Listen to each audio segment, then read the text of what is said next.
Good morning, folks. I wanted to show you a recent new feature in Google Chrome.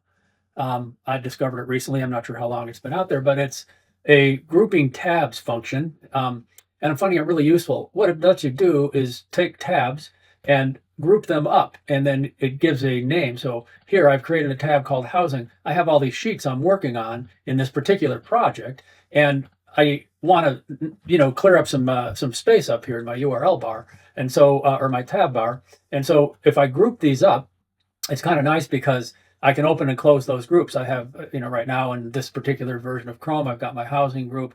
I have some music stuff that I wanted to save. I've been looking at working with another client. I had some stuff here that I had to be working on, and I didn't really want to lose this stuff. So what you do is for instance, if I wanted to add this sort tab script, for instance, to my Eric group, I would right click, add it to the group, and add a group, or I could create a new group. Let's say actually I'm wanting to, I'm going to create a new group here. So here's my new group. I'm going to call this one scripts.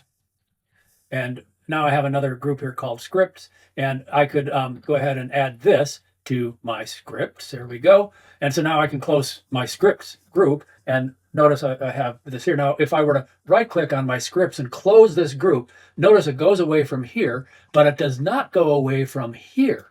And so I can bring that whole set of tabs back up. And you can see I've got several other of these scripts here, or several others. I've got my scripts, my housing. I have an entertainment one. This is from, I've been using that one on my laptop actually.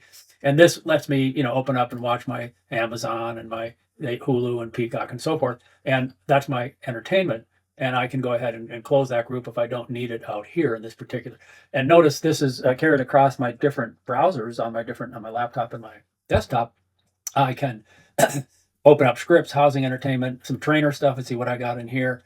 I got some Google for Education stuff in here, and go ahead and close that group. So I'm finding it really helpful. Those of you that have a lot of tabs open and want to keep them, and you don't want to close out your browser and lose these tabs, you can create these groups and keep this stuff around. And then eventually, of course, you could actually delete a group and ungroup a group and so forth and so on. And I think if you opened up one of the tabs, and you could you could remove from group. So if I didn't want this one in here, I could remove it. So just a handy new feature of Google Chrome.